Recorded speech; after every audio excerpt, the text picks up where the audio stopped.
Muadz bin Jabal radhiyallahu anhu meriwayatkan sabda Rasulullah sallallahu alaihi wasallam, "La tu'dhil imra'atun zawjaha fid dunya illa qalat zawjatuhu minal hurin 'ain, la tu'dhihi qatalakillah, fa innama huwa indaki dakhilun yushiku an yufarikaki ilaina." Sebelum saya baca terjemahan, ibu-ibu jangan tersinggung dengan hadis ini. Ya. Jadi fahami dengan keimanan. Karena memang ini sabda Nabi SAW. Saya bilang tadi kehidupan di akhirat adalah poligami. Dan di dunia setiap istri disuruh menjadikan suaminya sebagai penyebab masuk surga. Ada seorang ibu telepon saya kemarin. Dia berkata, "Ustadz, saya mau bertanya sesuatu yang penting." Baik, silahkan. Kebetulan saya lagi ada waktu lowong. Dia bilang, bagaimana hukumnya kalau seorang wanita izin sama suaminya untuk ngurus anaknya. Jadi rupanya ibu ini pernah punya dari suami yang lain, punya anak, suaminya bengkalaikan. Lalu dia nikah lagi. Jadi janda nikah lagi sama seorang laki-laki. Maka anak-anaknya ini tinggal bersama ibunya. Kemudian dia lihat anaknya ini gak ada yang urus, tinggal sama ibunya, gak terurus, ayahnya juga gak peduli. Maka dia pamit sama suaminya, minta mau lihat anak-anak itu. Diizinkanlah 2 minggu. Dia bilang, saya diizinkan 2 minggu Ustaz. Tapi setelah saya pergi ke kampung saya itu, ke kota saya itu, kemudian saya urus anak saya, sekarang sudah sampai setahun. Saya nggak pulang-pulang, gitu kan? Maka suaminya marah gitu. Apakah sekarang istrinya berdosa atau istri boleh nggak lebih memilih anaknya daripada suaminya? Bagaimana jawabannya? Saya bilang yang pertama, setelah tutup telepon dari saya, telepon suaminya minta maaf. Itu dulu pertama. Telepon minta maaf. Kenapa melanggar sampai setahun? 2 minggu, nggak bisa lebih daripada itu. Jangankan anaknya ibu, orang tuanya ibu, ayahnya ibu, ibunya ibu sendiri. Kalau suami izinkan 2 minggu lalu menahan, suami bilang nggak bisa, tidak boleh secara syar'i. Ini hukum Allah, bukan hukum manusia, nggak boleh dibantah. Allah telah jadikan suami ibu adalah di atas segala-galanya. Ibu renungin hadis Nabi SAW, awal amal yang dihisab bagi wanita pada hari kiamat adalah sholatnya dan hubungannya dengan suaminya. Ini luar biasa nih. Habis sholat, masalah sama suamimu bagaimana? Bukan masalah sama orang tuanya, bukan masalah sama anaknya. Artinya, sholatnya lolos, urusan suaminya lolos, yang lainnya jadi mudah. Renungi hadis itu. Yang disuruh ibu tanggung jawab adalah suami. Itu dulu. Kemudian hadis Nabi SAW, wanita manapun yang meninggal dunia lalu suaminya ridha, kecuali akan masuk ke dalam 8 pintu surga yang manapun dia inginkan. Orang bapak ibu sekalian, bapak-bapak terutama renungin ya. Kita sebagai laki-laki, untuk mendapatkan pintu 8 di surga itu pintu 8 pintu tertinggi. Derajat tertingginya surga Firdaus namanya. Di sana 4 golongan, para nabi-nabi. Ini bapak-bapak sama saya sudah tertutup peluang ini. Nggak ada lagi peluang jadi nabi, nggak mungkin. Para syuhada itu bapak-bapak sekalian, saya sama bapak harus tinggal di medan perang, tunggu musuh bunuh kita, itu pun kalau ikhlas. Orang-orang yang siddiq, jujur, tidak pernah dusta seumur hidup. Ada sini yang tidak pernah dusta seumur hidup? Di antara sahabat yang dapat julukan siddiq berapa orang? Yang jelas-jelas Abu Bakar.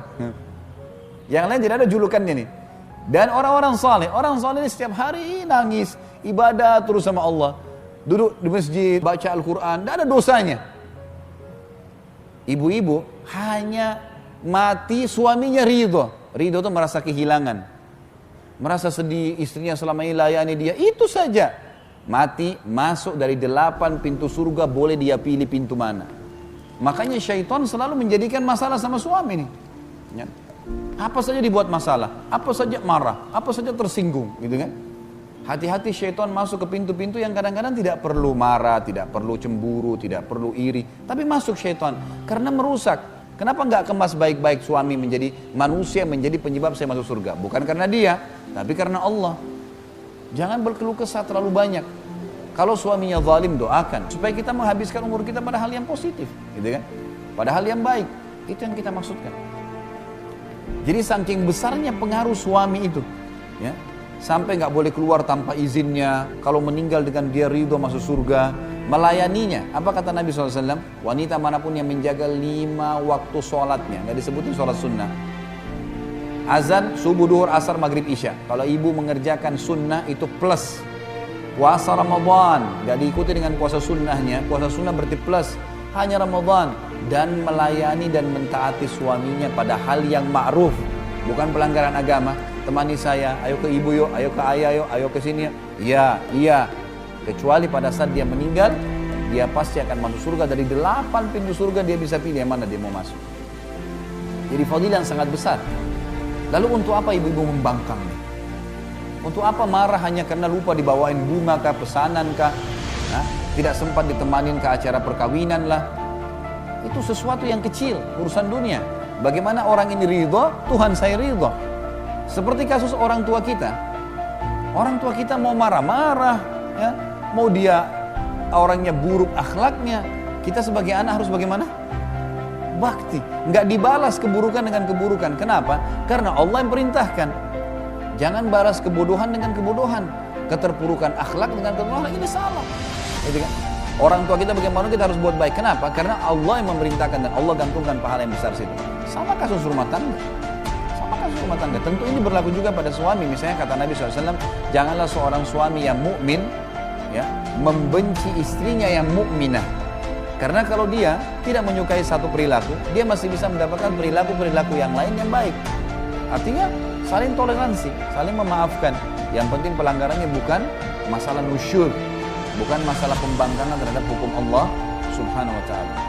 Ibu-ibu sekalian, hati-hati sabda Nabi SAW yang seperti ini. Ada bidadari di surga bisa mendoakan ibu keburukan. Ini hadisnya, saya bilang tadi jangan tersinggung. Harus difahami dengan keimanan.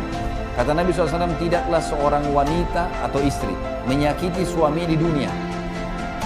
Wanita manapun yang memalingkan wajahnya dari suaminya karena merasa lebih hebat, lebih pintar, lebih kaya, kecuali dia akan dilaknat oleh malaikat, sampai suaminya ridho. Dan siapapun wanita yang membuat suaminya murka, marah, maka yang di langit Allah akan murka padanya. Bayangkan dihubungkan sama Allah, Allah murka padanya sampai suaminya ridho. Ya, memang hadisnya begitu. Di sini dikatakan tidak ada seorang wanita menyakiti suaminya di dunia melainkan istrinya dari bidadari. Di surga mengatakan, jangan kau menyakitinya, semoga Allah membinasakanmu. Sesungguhnya ia hanyalah seorang tamu di sisimu dan sebentar lagi berpisah denganmu untuk kembali kepada kami. Bahasa ini sebenarnya adalah bahasa yang tegas dari Allah yang mengajarkan para bidadari agar semua istri dunia hati-hati. Karena yang menghubungkan hubungan kamu bisa masuk surga dari tangan suami adalah aku, kata Allah. Seperti itu bahasa pemahamannya ya. Sehingga jangan sampai kita keluar dari jalur itu. Abu Hurairah juga meriwayatkan hadis yang lain. Inna awwala zumratin yadkhuluna al-jannata ala suratil qamari lailatal badr. Wallati taliha ala adwa'i kawkabin durriyin fis sama' likulli imri'in minhum zawjatan ithnatan yura mukhu suqihima min wara'il laham wa ma fil jannati a'zab. Rombongan pertama yang masuk surga, wajah mereka laksana bulan di malam bulan purnama, dan rombongan berikutnya wajah mereka laksana bintang yang bersinar paling terang di langit. Masing-masing orang mereka memiliki 2 orang istri yang isi betis keduanya terlihat dari balik dagingnya.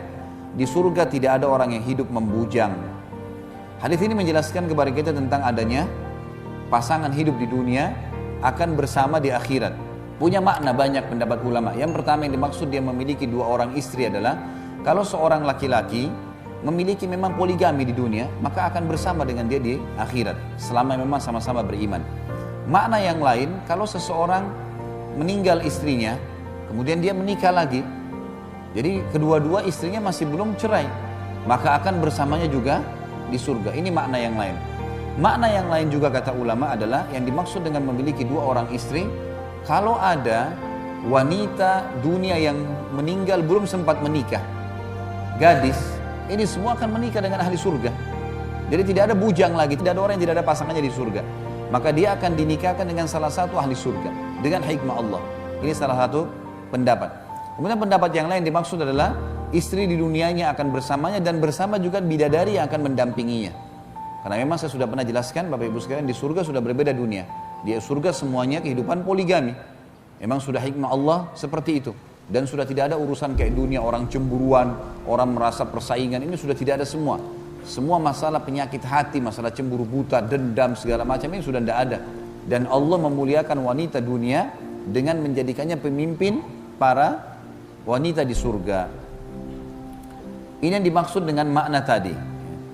Dan banyak pendapat, ulama tentu menggabungkan antara pendapat ini. Bukan mustahil semuanya ini adalah benar. Tapi penyampaian Nabi SAW, kalau mereka akan memiliki 2 orang istri. Dan disebutkan cirinya, isi betis keduanya terlihat dari balik dagingnya. Artinya ini sangat indah, sangat memiliki kesempurnaan fisik. Makna, sebagian ulama mengatakan ada orang kadang-kadang kalau putih sekali kulitnya, kulit putih yang sangat putih sampai membuat urat-uratnya terlihat. Bisa ini maknanya, bisa juga tidak. Bisa juga makna lebih dalam daripada itu, karena memang di surga sudah berbeda, tidak seperti apa yang kita bisa bayangkan di dunia. Allahu a'lam.